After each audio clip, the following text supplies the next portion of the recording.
Chapter 23. God Realization, Brahmanishta. The words God or God Realization, Brahman or Brahmanishta are constantly heard in discourses and seen in books. But how often do they convey any real idea to persons? In connection with the biography of saints, this question naturally arises, because a saint is ordinarily taken to be a person who has God realization, or as some persons put it, one who has seen God. He is a rishi and is familiar with God.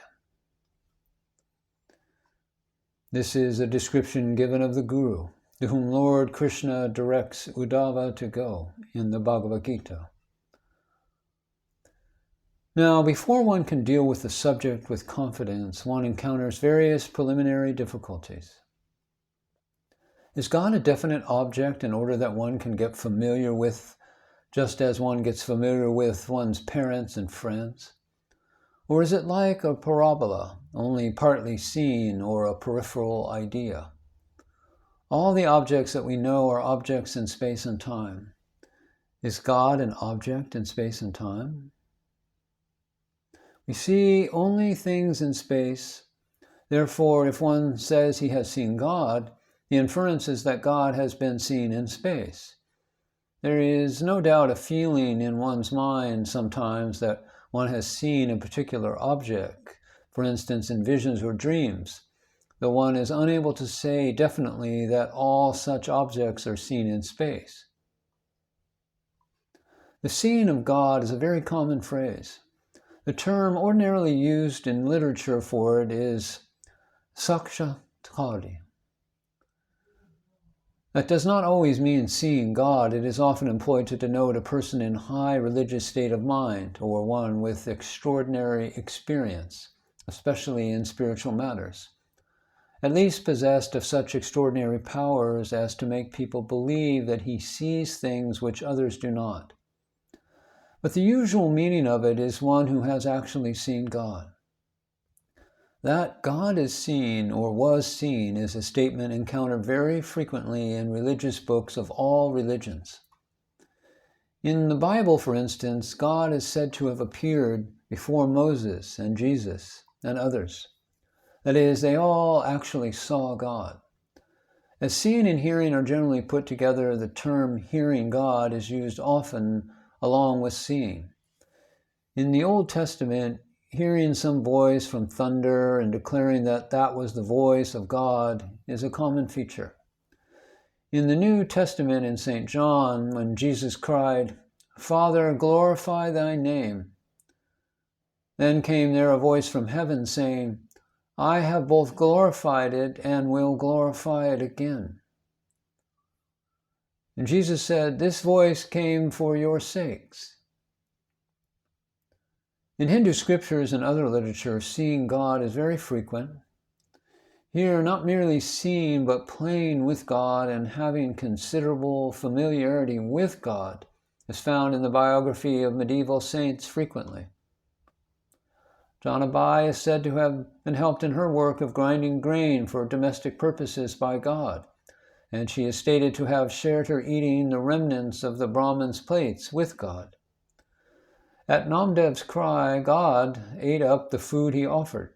In this case, God denotes a particular form and a particular incarnation or expression, such as Krishna or Vital. And in several similar cases, when a person is said to have seen God, it is a particular incarnation or form that is seen. That is, God and that alone is God, to a person like Namadev, at least at first.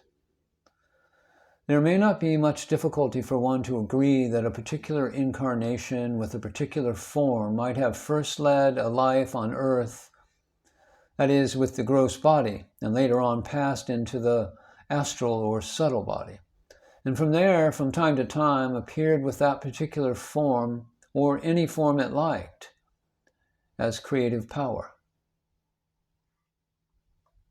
Students of Sai literature will be quite familiar with these facts. Sri Sai is now said to appear time and again before particular devotees, generally with the form which he wore when he was at Shirdi. People often say that Sai, whom they identify with God, has appeared before them and talked with them or given them directions or help. That Sai has appeared and is appearing and considering such help appears to be beyond question, especially to those who have been frequently reading of such experiences. The very latest pamphlet issued by the All India Sai Samaj states, "Is Sai Baba living and helping now?"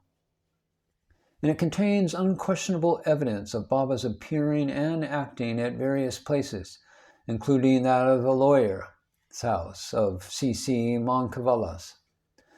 If seeing God is only of this sort, then we may take it that there is a very strong evidence of God being seen and moved with. There are many persons who would agree with the truth of the phenomena mentioned, but at the same time would prefer to use the term God in a different sense, so as to denote formless God. We are all, according to Artate Upa, bound to worship the father, mother, the husband, and the guru as God, and to the worshipper as God. They are all God. But to those who are not worshiping them, such fathers, mothers, and teachers and husbands are not God at all, but only ephemeral forms. We shall now in this chapter take up the general standpoint and find out whether there is God vision or God seen in the generally accepted sense of the vision of a person or personality accepted by everyone, or at least by the vast masses, as God. The difficulty here is that there is hardly any unanimity of opinion as to what God is amongst all persons.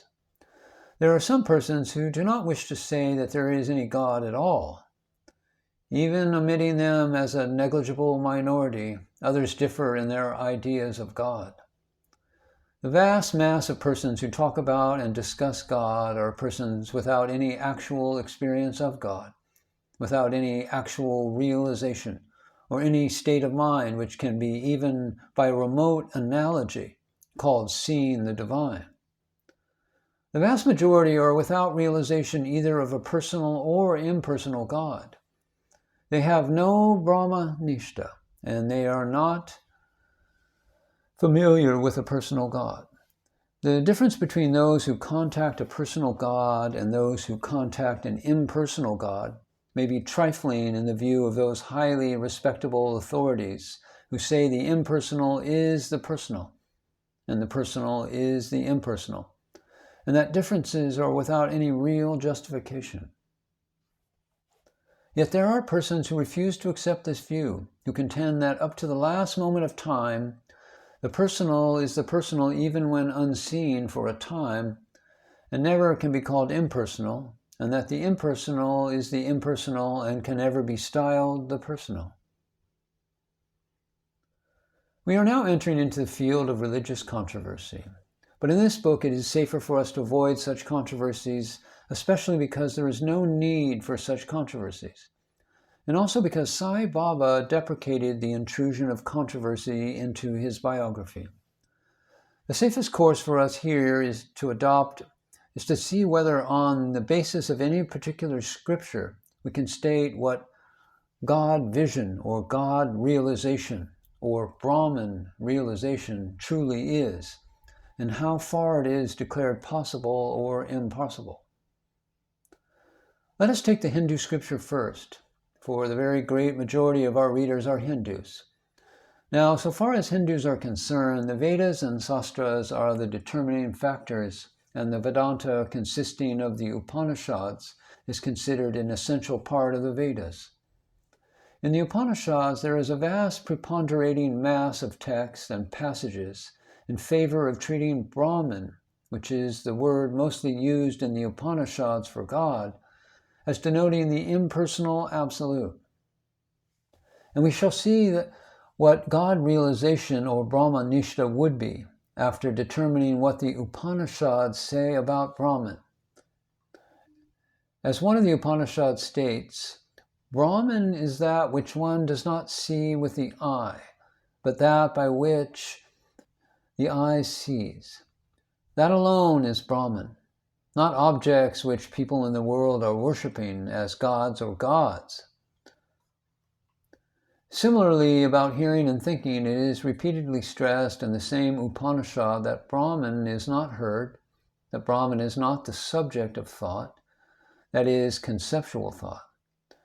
Taking this as a fairly clear assertion that Brahman is not the subject matter of sensual perceptions, God vision, in the usual sense of seeing a god, is an impossibility. But the Upanishad refers to that which people worship. Those are primarily symbols of Brahman, and it may be that, besides serving as symbols of Brahman, they may be acting as substitutes for Brahman with the vast masses. The mass ideas are based on the Puranas, which deal with polytheism, that is, of the idea of many gods. Be it noted that they are all with form. Indeed, the minor gods, those below Narayan, the avatar, are like men mistaking their bodies for themselves and treating phenomenal objects as real. As it states in one of the texts, Brahman and the other gods have bodies or forms, and deluded by yours, Krishna's Maya, you treat phenomenal worlds as real. That is how we get the idea of a god talking with and walking with the bhaktas. In the Old Testament, we read, Abraham walked and talked with God. So what Abraham walked with and talked with was what people worshipped as God, a personality in general, yet at times the abstract Brahman. If this is conceded, then the very interesting question arises whether for each of us a distinction should be maintained in practice between the two. Water is the same, though as the upper part of an iceberg it may be hard and easily seen. As the nether part it may be hard and not seen, or as a liquid water it may be soft and seen or unseen, and as vapor it is neither seen nor felt, as hard or soft. The distinctions are useful for practice, though chemically all these forms are the same substance. If we dive into definition of God, we may get some further light on the matter. That is, if we dive into the definition of both Brahman and God. In the Upanishad, Bhrigu, son of Varuna, asked the latter, "What is Brahman?" And the reply was, "That from which all these creatures or things of the universe are born, that by which all these are sustained, for which they go to and get merged in finally. That is Brahman." In one word, the origin and end of the universe is Brahman. In this definition, the suggestion, rather than the express statement, is that Brahman is the original cause and the impersonal cause.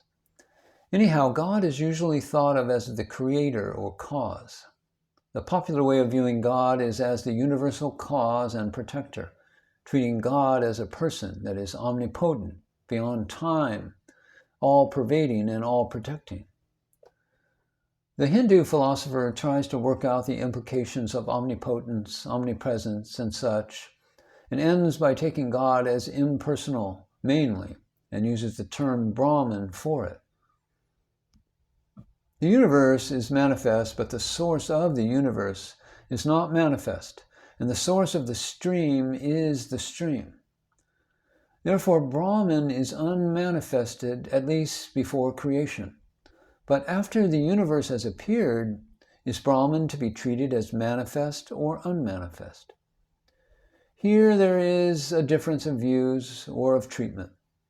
The view preferred in the Upanishads is that everything that is manifested is really the unmanifested, and is therefore Brahman.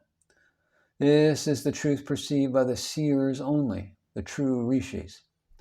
Yet when objects manifested are seen or dealt with, they are not, as a rule, treated as Brahman by the masses.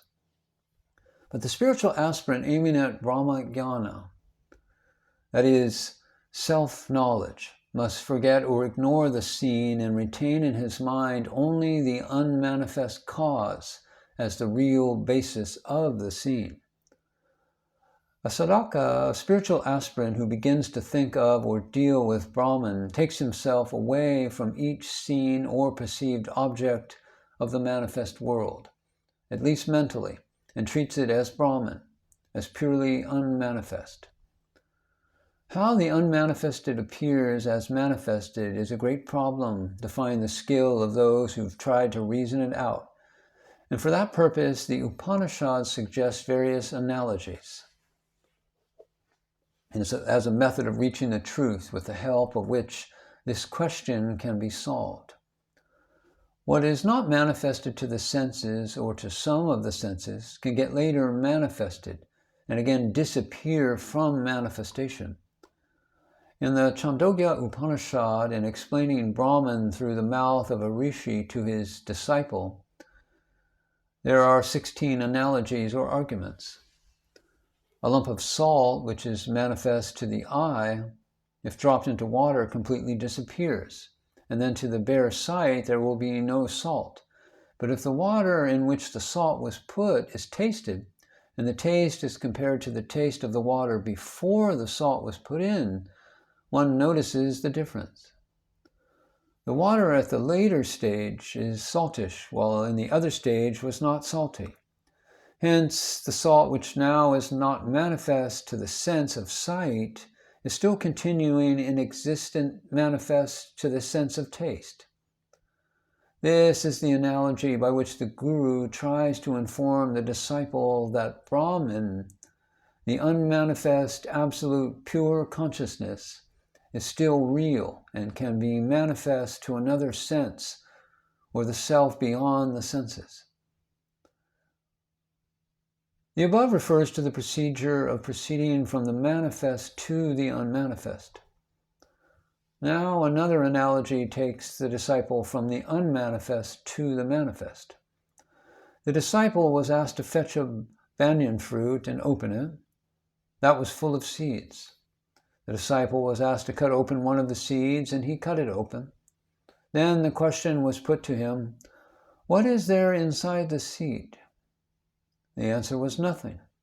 Then the teacher taught him, "This seed, when planted, rises to be a huge tree, which covers the earth, and the entire huge mass covering the earth comes from what you call the nothing inside the seed. That which is not manifest to you when you open the seed has become this vast manifestation, the tree or forest which your sight cannot ignore." The Guru tells him. The disciple was given more than a dozen other arguments or analogies from which he could draw the conclusion that the unmanifest becomes the manifest, and again merges back into the unmanifest. Therefore, the definition given about Varuna has been condensed in the first Brahma Sutra, which means Brahman is that from which the birth, development, and dissolution of the universe proceed and are manifested. Therefore, the vast mass of thinkers and listeners amongst Hindus accept the position that the unmanifest has become the manifest, and the manifest again becomes the unmanifest. Lord Krishna, in asking Arjuna not to grieve over the coming disappearance or death of all his kinsmen in the battle of the Mahabharata, says about their souls and other souls, "These creatures rise out of the unmanifest, but in the interim period of life are manifest, and at the end they again relapse into the unmanifest. What reason is there for bemoaning this?" So the Hindu mind is accustomed to treat the unmanifest and the manifest as being different modes of existence of the same, and applies to creatures and applies to God also. God also is unmanifest at times and manifest at other times. At most times, to most people, or in fact to almost all people, God is unmanifest. Nobody sees, hears, or has contact with God at all at ordinary times. But God is declared to manifest himself to some people in certain ways. When something suddenly manifests itself, is it the universal and original cause? This is a question which a doubter may raise. But those who have faith in God and expect or believe its manifestation for their benefit have no such doubts. It is the latter class we now deal with, and hence doubts of identity have no place here in this book. When H.S. Dixit had a vision and did not know whose form he saw, Baba told him it was Vital. In such cases, God vision leading to God realization or Brahma Nishta is said to occur. So let us take up the question as to the circumstances in which God is said to become manifest. A manifestation is possible under limitation. What is manifest to one may be unmanifested to everybody else, and yet it would be called a manifestation. What is manifest at a particular moment of time may at the next moment become unmanifest. The manifestation to the senses is the usual manifestation referred to. But to certain minds, the manifestation to the senses is considered a very inferior order of experience. Knowledge obtained by sense experience is discounted by a good number of thinkers, but that which is obtained by the soul itself by its contemplation, without using the physical senses, is considered to afford a more reliable basis for one's conclusion or experience. Knowledge through the senses is called jnana, but that which is obtained by the thought power is called vijnana. That means no doubt the terms jnana and vijnana are not used in the same sense. And very often vijnana and jnana denote quite different things from those stated above. They may be used to denote the exact opposite. Vijnana would be knowledge involving difference and multiplicity, while jnana would denote pure consciousness in which no difference or multiplicity is involved. The way in which God is to be realized is imparted to a disciple by a teacher who himself has realized God, and the method or course almost invariably suggested is some form of spiritual instruction by the disciple. Das Ganu wanted God and told Baba, "Baba, you ask me to make sapta of Bhagavata, that is, to read the whole Bhagavata in 7 days. I shall do so, but I must have the appearance of God at the end of it." Baba said, "Yes, Vital will appear, but there must be sufficient bhav, that is, intensity of concentration on God and devotion." Usually, the accepted method for getting God realization is intense concentration. And as we have been referring to the Bhagavata just now, we may note that the concentration mentioned therein is further described in the Bhagavata itself.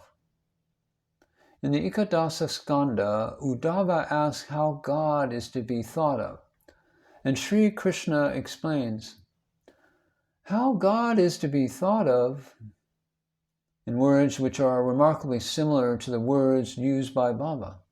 Baba said, "If you are unable to think of the Lord, concentrate upon my form, that is, think of me as God." In the Ekadasa Skanda of the Bhagavata also the same advice is given. Sri Krishna says to Uddhava, "Portray in your mind the entire body of Sri Krishna. Get all the limbs and ornaments, the color, the sheen, and other attributes into your mind. After doing that preliminary work, narrow the field of concentration. Proceed from the whole body with dress and weapons to concentrate on the face alone. After concentrating on that, proceed further to finer concentration, remembering that the essential nature of God is not material, but ethereal. Uddhava is advised to think of or see within his mind Sri Krishna's face as nothing but ether. Ether is all-embracing, subtle, and unmanifest, like space. So from the manifest, Uddhava is advised to pass on to the unmanifest with the feeling that it is the same. That is, with the conviction that Krishna's face that he has concentrated upon is the same as the universal ether.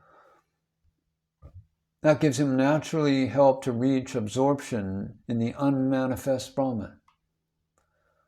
That is the concentration advised in the scriptures. The net result of the concentration and the fact of all concentration on divine form would be that the soul of the spiritual aspirant will be filled with bliss of the ethereal, unmanifest Brahman, which, as Krishna says, is the same as Sat Chit Ananda, that is, that which is perceived as bare bliss within the soul of the spiritual aspirant himself, sometimes called Tat Tvam Asi, you are that. This process is one and may be also called God vision, though at the final stage there is nothing for Uddhava to see outside his body. Uddhava becomes like a piece of salt dropped into the ocean of God and simply perceives or has experience of unlimited Sat Chit Ananda. This is undoubtedly seeing God. It cannot be literally, but it may be in a metaphorical sense seeing or having darshan.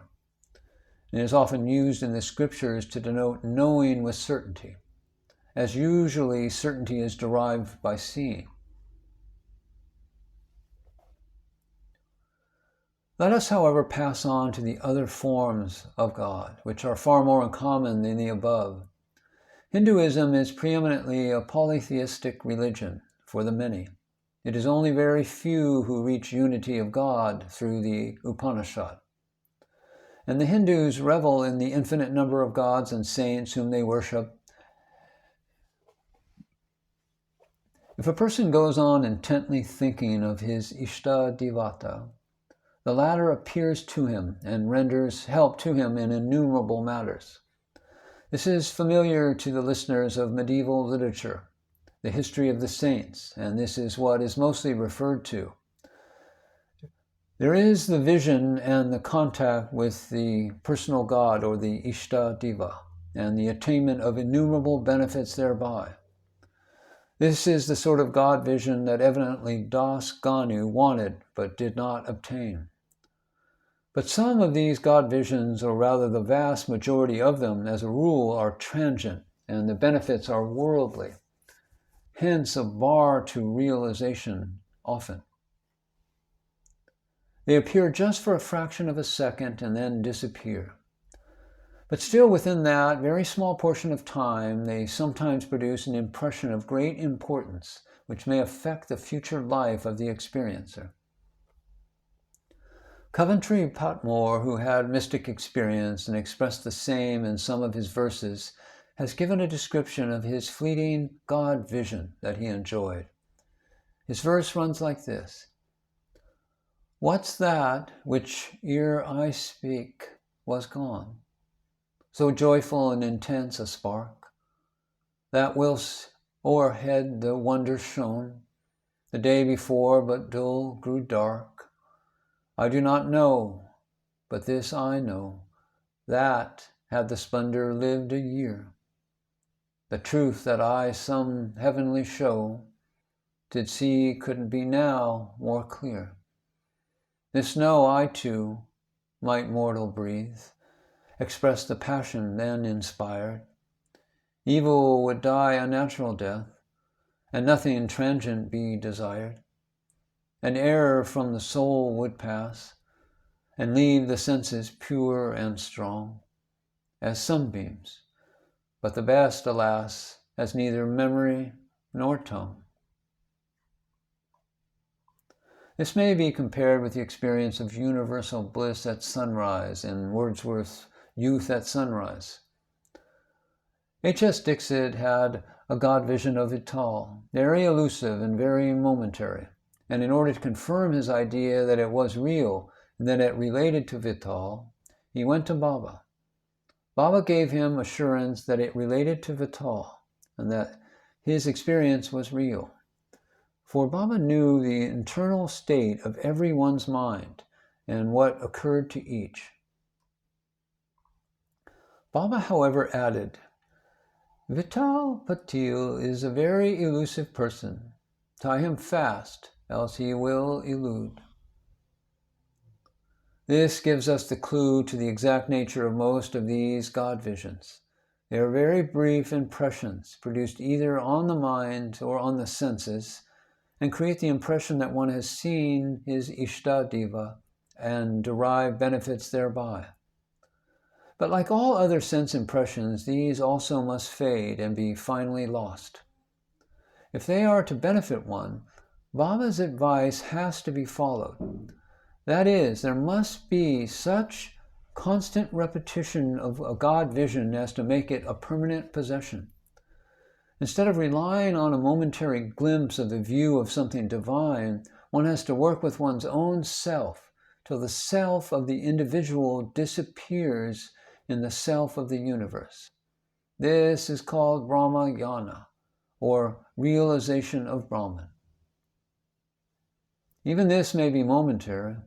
In order to become permanent, the spiritual aspirant is advised to repeat it so that the impression or samskara in the heart is far stronger and more serviceable. If one has really become identified with Brahman, death has disappeared.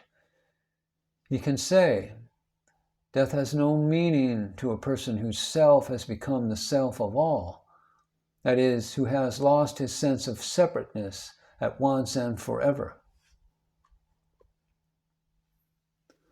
Narayan Ashram's experience, which was short-lived, and our sense of separateness is due to the fact of our identifying ourselves with our body. That identification is gradually corroded by God vision, like those mentioned. By constantly dwelling on God, we get only God as our nature, and the former identification of the little self with the body disappears. Baba said, "This body is my home. My Guru has taken me away from this body." That is, through Baba's divine vision of his own nature as that of Brahman became so permanent and enduring that the occasional identification with the body, if it should occur again, leaves no effect on the soul. There are stages in a jnani's life after he has gone through a course of realization when former delusions, like the delusion that one is the body, tend to recur but are often overcome, especially with the powerful help of a guru. The God visions, if they are utilized to overcome these delusions of difference, are the greatest achievements for any soul. Baba evidently, with the help of his guru, had arrived at that highest pinnacle, and if persons have deep and concentrated faith in Baba and adopt the lines he has mentioned and set an example thereof, then they also can reach a similar state of God vision, which goes far beyond occasional sights of some divine forms, but consists in retaining permanently a feeling or realization that the self, Atman, is not the body, but is universal. That is the true God vision of the real.